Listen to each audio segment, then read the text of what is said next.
On a déjà vécu ce que vous vivez aujourd'hui. Avoir un impact sur ton corps, sur ta santé et même sur les opportunités que tu pourrais attracter. Tu dois planter des graines. Tu dois investir. Quel est le genre de personne que vous souhaitez devenir plus tard? Ils ne pourront pas t'aider. Par contre, si tu sais, ils pourront te guider parce que je m'imposais en tant que personne capable d'avoir une conversation avec eux. Hello, j'espère que vous allez bien. Moi, ça va très bien par la grâce de Dieu. Bienvenue dans une nouvelle vidéo sur ma chaîne. Je suis Jenny Nel et ici, je vous parle de ma vie de tous les jours, de mon métier de nanny de luxe, mais on discute aussi de sujets de société comme ça qui m'intriguent. Et je me dis que si on a plusieurs avis, on peut peut-être faire bouger les choses d'une manière ou d'une autre, one step at a time.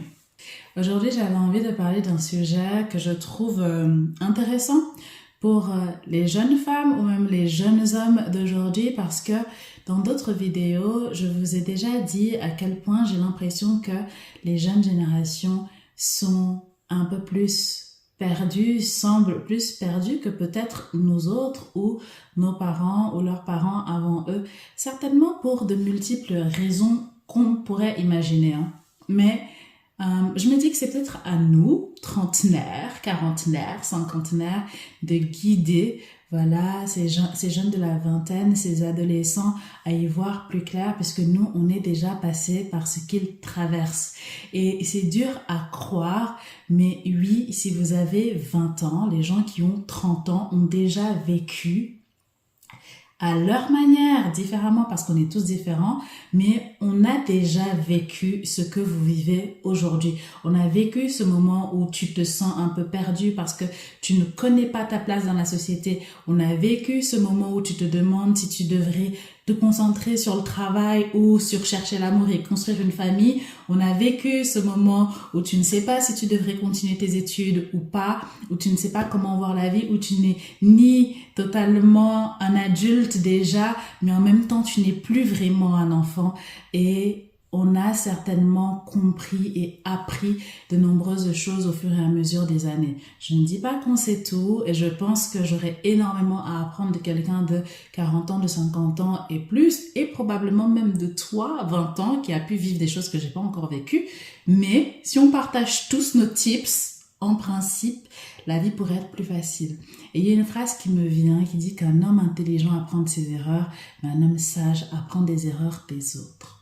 Donc, la première chose que je pourrais te dire, que moi j'aurais voulu savoir à 20 ans, c'est de savoir que tu n'as pas besoin d'un plan précis. Si tu ne l'as pas encore, c'est pas la peine de paniquer. Tu as 20 ans. Tu as 20 ans et Inch'Allah, tu as le temps. Voilà. Si Dieu veut, tu as le temps de voir venir les choses. Même à 30 ans, on n'a pas forcément de plan précis. Même quand on a l'impression que la vie des trentenaires, des quarantenaires a l'air bien alignée, ils ont leur maison, leur travail, leurs enfants, leur routine et ils vont toujours en vacances au même endroit. Non, nous ne savons pas nécessairement ce que nous faisons. Et à plus forte raison, toi, à 20 ans, ne te mets pas à paniquer inutilement. Chaque chose que tu vas ressentir de négatif va avoir un impact sur ton corps, sur ta santé et même sur les opportunités que tu pourrais attracter. Ce n'est pas grave de te sentir perdu, ce n'est pas grave de ne pas savoir à quoi devrait ressembler demain. Vis. Ça va aller, les choses vont venir au fur et à mesure, mais vis avec la certitude que tout va aller bien et que tu vas finir par comprendre ce que tu as à comprendre. Et pour cela, sors de chez toi.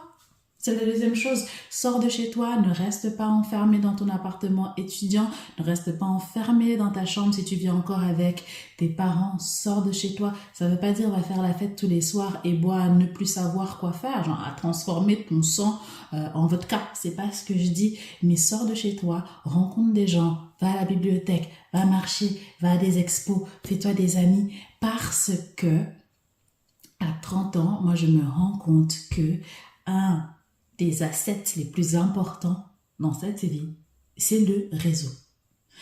On ne le sait pas à 20 ans, ou on n'en prend pas la mesure autant qu'on la prend un peu plus tard. Mais ton réseau va littéralement t'aider à avoir tellement plus d'opportunités, à résoudre tellement plus de potentiels problèmes dans ta vie d'adulte. Quand tu connais quelqu'un qui connaît, ça te la facilite. Quand tu connais quelqu'un qui peut te trouver un job parce que tu es dans la galère et que tu veux juste avoir un job alimentaire rapidement, c'est top. Quand tu connais quelqu'un qui peut t'aider à réparer ta voiture pour pas très cher parce que tu es encore étudiant et que tu peux pas mettre des milliers d'euros dans une réparation, c'est top. Quand tu connais quelqu'un qui peut t'aider lors d'un voyage, bref, connaître les gens, vraiment, c'est un asset de fou et tu ne peux pas connaître les gens en restant chez toi. Ça ne marche pas. Ça ne marche pas. Crée-toi des contacts. Crée-toi de véritables relations à l'extérieur de ta famille. Vraiment, moi, c'est un conseil que je trouve... Je me demande si c'est pas le conseil le plus important de cette vidéo, mais j'en ai tellement que je peux pas dire ça. Mais si tu as 20 ans, je te le répète, fille ou garçon, sors de chez toi, fais-toi des amis. Je vais nuancer. Fais-toi des amis, c'est pas le terme. Fais-toi des contacts. Parce que tu ne pourras pas être ami avec toutes ces personnes, de toute façon. On n'a pas tant d'amis que ça. Et on se rend bien compte en vieillissant que de toute façon, le cercle de nos amis se restreint. Par contre, ça ne veut pas dire que tu es obligé de restreindre aussi le cercle de tes connaissances et de tes contacts. Justement, en parlant d'amitié, choisis bien ton entourage. Choisis bien ton entourage le plus proche parce qu'à 30 ans, on se rend compte à quel point, et encore je crois qu'il y a des gens qui ont 30 ans et qui se rendent toujours pas compte, mais on se rend compte, moi je me suis rendu compte à quel point notre entourage a un impact colossal sur notre vie, sur la manière qu'on voit le monde, sur la manière qu'on voit les opportunités, qu'on les attracte ou qu'on les rejette. Notre entourage a un impact colossal sur ce qui nous arrive, mais pire encore, sur les lunettes qu'on a, sur la manière qu'on a de voir le monde. Si tu es entouré de personnes négatives, désolé Tantine, tu as toutes les chances d'être négatif ou de le devenir. Si tu es entouré de personnes ambitieuses, bingo. Si c'est ton genre de personnalité et que tu aimes ça, tu as toutes les chances de devenir ambitieux. Choisis bien tes meilleurs amis. Fais attention, ce n'est pas un choix que tu dois laisser tout simplement le monde faire pour toi. Vous êtes amis depuis l'enfance, donc c'est comme ça va durer. D'ailleurs, ça dure pas toujours. Ça ne dure pas toujours. On ne reste pas nécessairement amis avec nos amis d'enfance. On peut s'entendre à 8 ans et puis tu passes 28 et tu sais pas ce qui s'est passé. Vous ne vous correspondez plus. Quoi qu'il en soit, à 20 ans, c'est le moment de commencer à se demander si les personnes qui sont les plus proches de toi ressemblent à ce que tu as envie de devenir, à la manière que tu te projettes dans ta vie future. Est-ce que, je ne te dis pas de te demander si ces personnes peuvent t'amener là-bas. C'est pas ça. On n'est pas amis seulement avec les gens par intérêt. Par contre, sois sûr que chaque personne qui est autour de toi a un impact tel qu'ils peuvent tous t'empêcher d'atteindre cet endroit. Et ce n'est pas ce qu'on recherche. On ne cherche pas à être entouré de personnes qui vont nous tirer vers le bas. Et en tout cas, on ne cherche pas à leur donner trop d'importance. Cette importance-là, ce pouvoir-là de nous retenir et de ne pas nous permettre de nous accomplir en tant que personne. Fais bien attention à ton entourage. Et quand je te dis de faire attention à ton entourage, c'est pareil, même l'importance que tu donnes à ta famille. Il y a des familles qui sont incroyables et c'est les bonnes personnes pour te faire avancer parce qu'elles vont te dire la vérité, elles vont te motiver, elles vont te pousser, elles vont te dire ce que tu veux entendre mais aussi ce que tu ne veux pas entendre. Mais il y a des familles qui ne font pas ça. Et si parce que dans ton cœur tu te dis c'est ma famille, j'ai pas le choix et tu les laisses avoir un pouvoir aussi colossal dans ta vie, un jour tu te rendras compte que tu as fait une erreur. Comprends que pour récolter, il faut semer. La vie c'est un cercle. D'une manière ou d'une autre, vertueux, vicieux, tout ce que tu veux, pour semer, pour récolter, il faut semer. Tu dois planter des graines. Tu dois investir. Tu dois investir sur toi-même si tu veux devenir quelqu'un de meilleur. Tu dois investir dans tes relations si tu veux que tes relations deviennent meilleures. Tu dois investir dans tes connaissances si tu veux savoir plus, si tu veux même grimper l'échelle sociale ou en carrière. C'est un cercle. Donc, vraiment, retiens bien qu'il n'y a rien dans cette vie qui nous tombe dessus gratuitement. Quand c'est gratuit, ça veut dire que quelqu'un d'autre paye. Ou alors que tu vas payer plus tard. Quand c'est gratuit, ça veut dire que quelqu'un d'autre paye ou que tu vas payer plus tard. Mais si tu sais ce que tu veux l'obtenir, sache qu'il y a quelque chose que tu es censé donner. On n'est pas en train de dire qu'il faut aller vendre son âme au diable pour obtenir A, B, C, D. Moi, en ce qui me concerne, je crois en Dieu et je sais que c'est grâce à Dieu que j'ai tout ce que j'ai dans la vie. Mais s'il me donne les opportunités, I still need to work. Je dois quand même travailler, je dois quand même me réveiller, je dois quand même activer ce corps en santé qu'il m'a permis d'avoir aujourd'hui encore. Voilà, je dois utiliser toutes les opportunités que Dieu me donne pour construire quelque chose. Mais tu dois faire quelque chose. Si tu veux rencontrer l'amour, tu vas devoir sortir de chez toi. Il y a peu de chances que le livreur Uber Eats, ça peut arriver, mais que le livreur Uber Eats soit l'homme de ta vie. Voilà. Si tu veux te donner plus de chance en termes de carrière, pareil, tu vas devoir postuler. Tu vas devoir postuler. Si tu postules pas et que tu te dis que ta carrière de chef d'entreprise ou ta carrière, plutôt disons de médecin va décoller seule, ça fonctionne pas. Si tu veux avoir ton diplôme, il va falloir travailler. Et c'est dans la vingtaine qu'on se rend compte que ce qu'on croyait être travaillé au collège et au lycée, ça n'avait rien à voir avec ce qu'on va devoir travailler à l'université ou en études supérieures. Donc retiens bien que pour récolter, il faut avoir semé et mieux encore, il faut avoir arrosé, il faut avoir pris soin de ta plante pour pouvoir en obtenir le fruit et s'en délecter. C'est vrai que tout à l'heure, je vous ai dit qu'on n'avait pas besoin d'avoir un plan. On n'avait pas besoin de savoir exactement où est-ce qu'on a envie d'aller, en tout cas un plan précis. Par contre, je ne peux que vous encourager à vous poser la question de savoir quel est le genre de personne que vous souhaitez devenir plus tard. Quel type de femme, homme, tu aspires à devenir. Essaye de te faire une image mentale la plus précise possible. On n'a pas dit que tu devais connaître les étapes pour atteindre ton but. Mais déjà, si tu arrives à visualiser d'une manière assez claire le genre de vie que tu vas avoir, le genre de personne que tu veux devenir, le genre de personne et de lieu que tu veux côtoyer, ça va faciliter l'univers, Dieu, peu importe comment tu veux l'appeler, à t'apporter ce que tu désires. C'est clair que si tu vas, pour reprendre l'exemple du magasin, on a déjà vu dans une autre vidéo, si tu vas au magasin et que tu sais pas ce que tu veux, le vendeur ou les employés au magasin vont pas pouvoir t'aider. S'ils arrivent devant toi et qu'ils te disent « Madame, est-ce que je peux vous aider ?» et que tu dis « Ben, je sais pas », ils pourront pas t'aider. Par contre, si tu sais, ils pourront te guider.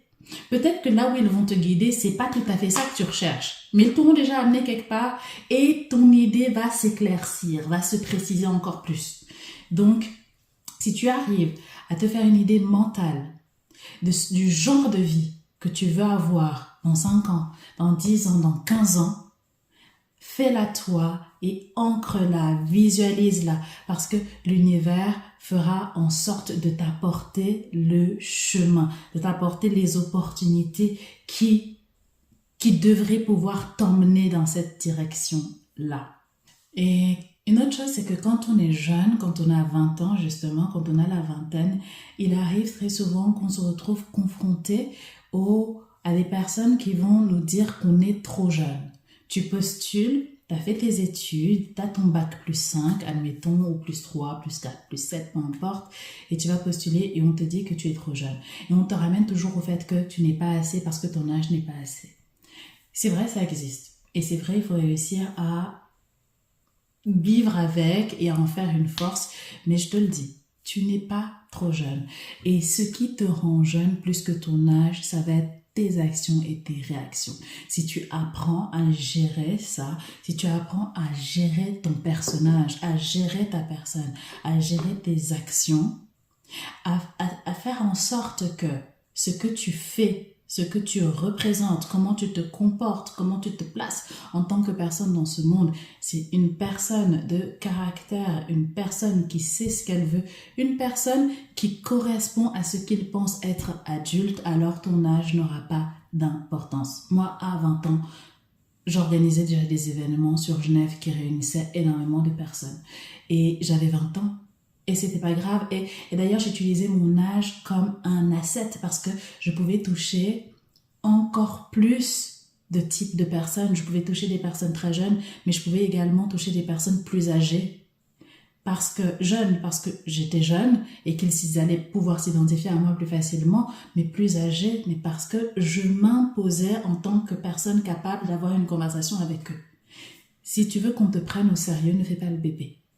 Mais tes actions, ta posture, qui tu es, comment tu te comportes, va peser beaucoup plus que ton âge sur la balance. Retiens-le. Et justement, en parlant d'actions, tes actions vont forcément appeler des conséquences. C'est ce qu'on a dit tout à l'heure, c'est un cercle. Tes actions vont être suivies de conséquences. Il n'y a pas quelque chose que tu vas faire, pas faire, ou décider de ne rien faire en croyant que ça n'aura pas de conséquences, qui ne va pas mener vers une conséquence. Chacun de tes choix, chacune de tes actions, chacune de tes décisions vont mener à une conséquence. Et tu es le seul à pouvoir anticiper ça. Bien sûr, dans la vie, il va y avoir des moments où tu vas faire un choix qui va être percuté par un camion que tu n'as pas prévu, quelque chose d'extérieur que tu n'as pas prévu. C'est vrai. Ça va arriver et là, ce qui va être important, ce sera ta réaction. Dans réaction, il y a encore action. Ta réaction va avoir des conséquences. Des conséquences sur ta santé, sur ta vie, sur tes finances, sur ta santé mentale, sur ton entourage. Des conséquences sur ta vie en général. Donc n'oublie jamais que quand tu crois que tu décides de ne pas faire de choix, quand tu décides d'attendre, la décision d'attendre est une décision. La décision de ne pas choisir est une décision. La décision de t'éloigner est une décision. La décision de rester est une décision. Et si tu ne vois pas encore les conséquences, tu finiras par les voir à un moment ou à un autre. Il y a des conséquences qui sont tellement fourbes que c'est ton inconscient qui doit vivre les répercussions.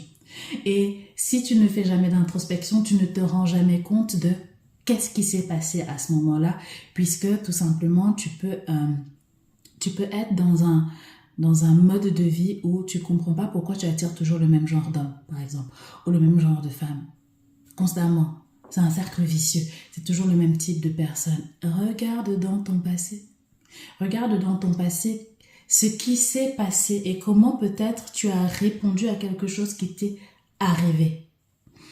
La plupart des choses qu'on vit dans nos vies, la plupart des manières à laquelle on va répondre à une situation, la plupart des personnes qu'on va attirer à nous, le genre d'opportunités qu'on va attirer à nous, le genre de personnes qui vont nous rebuter, tout ça tire sa source dans notre passé en général. Je dis en général parce que, bon, dans ce monde, il y a aussi le côté spirituel, que tu y crois ou que tu n'y crois pas, mais qui a un impact colossal sur ta vie.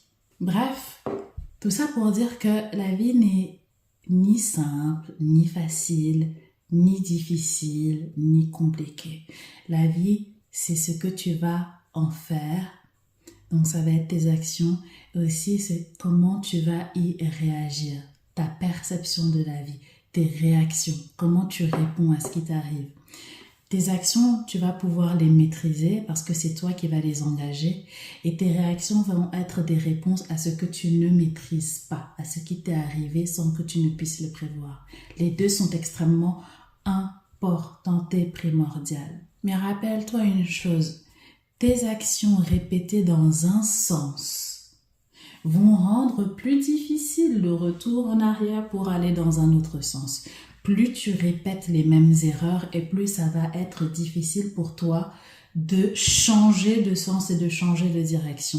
Essaye d'être conscient de toi-même, conscient de tes décisions. Vis ta vie en pleine conscience. Je sais que c'est pas forcément facile quand on a 20 ans, quand on sort de l'enfance et qu'on a eu tellement l'habitude d'être dirigé, d'être conseillé par ses parents, par les adultes autour de nous. Et là, on est censé se débrouiller tout seul et on n'a pas travaillé le muscle de la responsabilité tellement. On n'a pas travaillé le muscle du je me débrouille toute seule ou tout seul et surtout je prends pleinement conscience de ce que je fais, de mon entourage, de la manière que je vis. Mais voilà, je te le dis, grande sœur Jenny te l'a dit, commence à travailler ce muscle. Muscle-le parce que plus il sera musclé et plus tu vas t'en sortir avec plus ou moins de facilité dans la trentaine, dans la quarantaine et dans le reste.